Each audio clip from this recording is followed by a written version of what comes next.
आज की कहानी ऐसे एलियंस की है जो साइज में बहुत बड़े थे। वो इंसानों को मारकर उनके खून से ऐसे पौधे बना रहे थे जो जहरीले और खतरनाक थे। वो इंसानों को मार रहे थे। हर तरफ तबाही का माहौल था। कहानी के शुरू में हमें एक रे नाम का आदमी दिखाया जाता है। उसकी बीवी ने उसे छोड़ दिया था क्योंकि उसके पास अच्छी नौकरी नहीं थी जिससे वो अपनी बीवी और बच्चों का ख्याल नहीं रख सकता था। रे का बेटा उससे नफरत करता था और उसकी बेटी उसे बहुत प्यार करती थी। अब जब उसकी बीवी उसे छोड़कर जा चुकी थी तो बच्चों का ख्याल अब रे को ही रखना था। घर में बैठा रे का बेटा जब टीवी पर खबर सुनता है कि कई शहरों में तूफान और ज़लज़ले आ रहे हैं, जब रे अपने बच्चों के लिए खाना लेकर आता है तो वहाँ पर उसका बेटा नहीं था। उसकी बेटी उसको बताती है कि भाई गाड़ी लेकर कहीं पर चले गए हैं। रे तो ये सुनकर परेशान सा हो गया था, इसीलिए वो जल्दी से बाहर अपने बेटे को ढूंढने जाता है। रे देखता है हर कोई आसमान को बहुत ही हैरानी से देख रहा था। वहाँ पर शहर के बीचों बीच कोई चीज आकर गिरती है जिससे बहुत सा धुआं उठने लगा था और तेज हवाएं भी चलना शुरू हो जाती हैं। रे भी अपनी बेटी के साथ ये सब कुछ देख रहा था। तभी अचानक से हवाएं रुककर जमीन पर बिजली गिरना शुरू हो गई थी। रे अपनी बेटी को लेकर घर के अंदर भागता है। वो दोनों डर कर छुप गए थे, पर कुछ देर के बाद सब कुछ ठीक हो गया था। मगर अब इस तूफान के बाद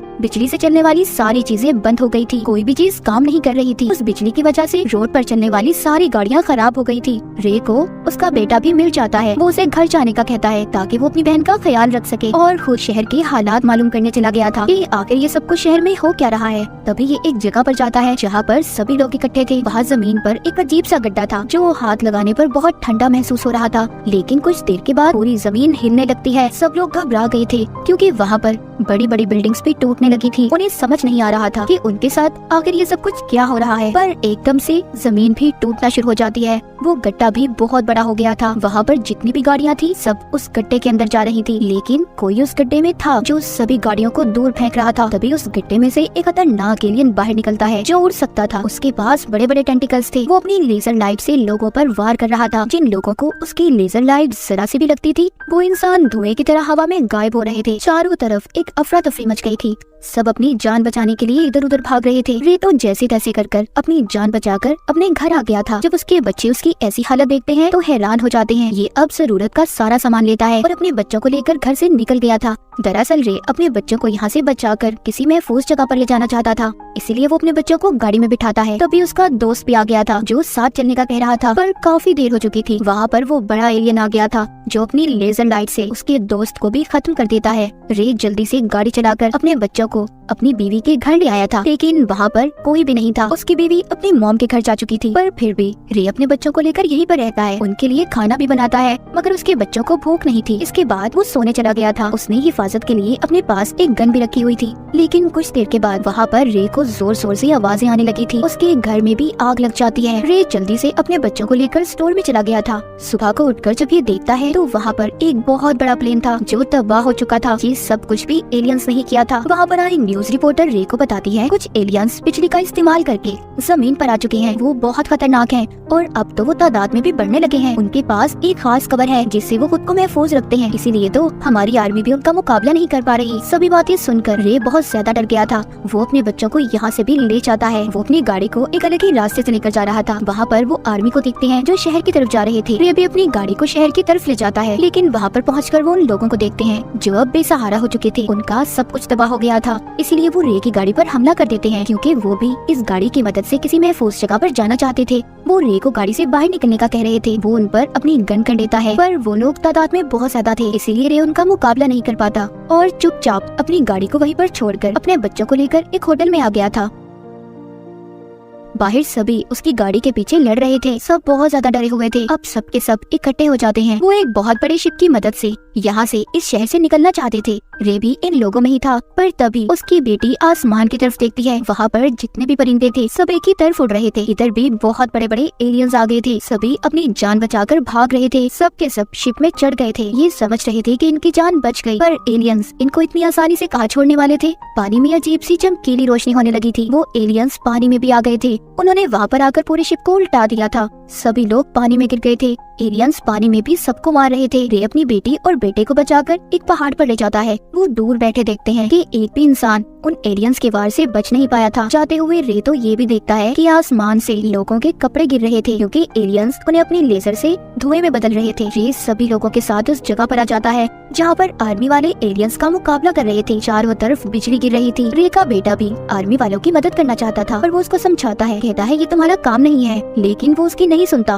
और चला जाता है। अब क्योंकि एलियंस और आर्मी की लड़ाई में हर तरफ आग लग जाती है तो वहीं पर रे को एक आदमी मिलता है जो उसे अपनी खुफिया जगह पर ले गया था। वो आदमी उसे कहता है तुम जितने दिन चाहो यहाँ पर रह सकते हो, पर मेरे पास खाने पीने का सामान बहुत कम है। रे जब उस आदमी से बैठा बात कर ही रहा था तो एकदम से ये जगह भी हिलने लगी थी। वहाँ पर भी एलियंस आ गए थे। वो जमीन को साफ करके अपनी रहने की जगह बना रहे थे। रे ये देखकर हैरान हो जाता है। फिर अगली सुबह वो एक पौधा देखता है जो दीवार से निकल रहा था। वो सारा पौधा खून से बना हुआ था। रे को उसे देखकर पता चल गया था कि ये पौधा जरूर एलियंस ने ही बनाया होगा। तभी उसे ऊपर के हिस्से से आवाजें आती हैं। एलियंस ने इनके घर की छत को तोड़ दिया था। वो अंदर आकर अपने बड़े बड़े टेंटिकल से पूरे घर को देख रहे थे कि यहाँ पर कोई इंसान तो नहीं, इसीलिए ये अपनी बेटी और उस आदमी को लेकर छुप जाता है जिसके घर में रह रहा था। काफी ज्यादा ढूंढने के बाद वो एलियंस तो वहाँ से चले गए थे पर खतरा अभी टला नहीं था। थोड़ी ही देर बाद वहाँ पर और दूसरे एलियंस आ गए थे जो इंसानों को ढूंढ रहे थे। रे अपनी बेटी को लेकर दोबारा से छुप गया था मगर वो आदमी अब डर जाता है जिसका घर था। वो अपनी गन से उन एलियंस को मारना चाहता था। रे उसे रोकता है, कहता है क्या कर रहे हो तुम, जानते हो ये सबसे बड़ी बेवकूफी होगी तुम्हारी। अगर उन एलियंस को जरा सा भी शक हो गया कि हम यहाँ पर हैं, यहाँ पर कोई इंसान रहता है, तो वो इस पूरे घर को तबाह कर देंगे। वो आदमी अब रे के समझाने से रुक तो गया था, इसीलिए वो एलियंस भी यहाँ से चले गए थे। सुबह को रे और उसके साथ जो आदमी था वो देखते हैं एलियंस इंसानों को मारकर उनका खून निकाल रहे थे और पौधे पैदा कर रहे थे जिनमें भरी गैस से सारी दुनिया तबाह हो जाएगी। वो आदमी ये सब देखकर डर जाता है। वो जल्दी से अपने घर में ही जमीन को खोदकर रास्ता बनाने लगा था। वो रे की भी बात मानने को तैयार नहीं था क्योंकि रे उसको समझा रहा था। कहता है ऐसे करने से तो बहुत आवाज आएगी, वो एलियंस हमें ढूंढ लेंगे। पर वो आदमी नहीं सुनता, इसीलिए रे अब अपनी बेटी की आंखों पर पट्टी बांधकर उस आदमी को मार देता है क्योंकि बचने का कोई और रास्ता नहीं था। वो उस आदमी को मारकर रात को जब अपनी बेटी के साथ सो रहा था तो उसकी बेटी की अचानक से आँख खुलती है। एलियन ने उन्हें ढूंढ लिया था। उससे बचने के लिए रे की बेटी वहाँ से भागती है और वो एक कुल्हाड़ी से उस पर बार बार वार कर रहा था। उसने उसके टेंटिकल्स को तोड़ दिया था। फिर रे अपनी बेटी को ढूंढता है। वो अब घर से गायब हो गई थी। जब ये उसे ढूंढने बाहर जाता है तो वो देखता है उसकी बेटी के आगे एक बहुत बड़ा एलियन आ गया था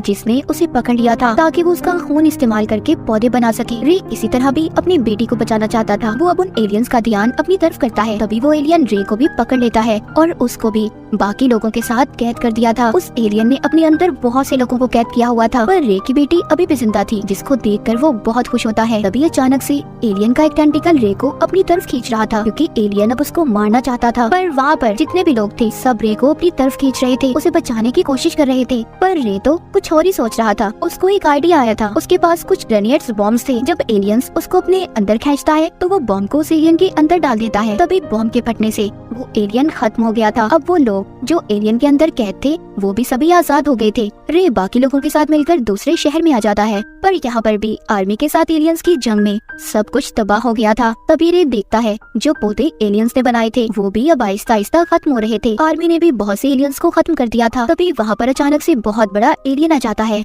सब भागने लगे थे। रे नोटिस करता है कि उस एलियन के ऊपर परिंदे बैठे हुए हैं, यानी कि उसके पास अपनी हिफाजत के लिए कोई कवर ही नहीं था। इसीलिए रे उन आर्मी वालों से एलियन पर हमला करने का कहता है इस पर हमला करो, ये मर जाएगा जल्दी। आर्मी वाले बहुत बड़े बड़े रॉकेट से उस एलियन पर हमला करते हैं जिससे उन्होंने आखिरी एलियन को भी मार दिया था। उस एलियन के तबाह होते ही उसमें से एक अजीब सा क्रिएचर बाहर निकलता है जो जमीन पर आते ही मर गया था। जमीन पर से सभी एलियंस खत्म हो गए थे। जिसके बाद रे अपनी बेटी को लेकर अपनी बीवी के पास आता है। उसकी बीवी अपनी बेटी को देखकर बहुत खुश होती है। रे का बेटा भी वहाँ पर था जो अपने डैड के गले मिलता है। सब लोग बहुत खुश थे और शुक्र करते हैं कि इनकी फैमिली को कुछ भी नहीं हुआ। उन एलियंस ने जो पौधे बनाए थे वो जमीन से अब बिल्कुल खत्म हो चुके थे। और इसी के साथ ही कहानी यहीं पर खत्म हो जाती है।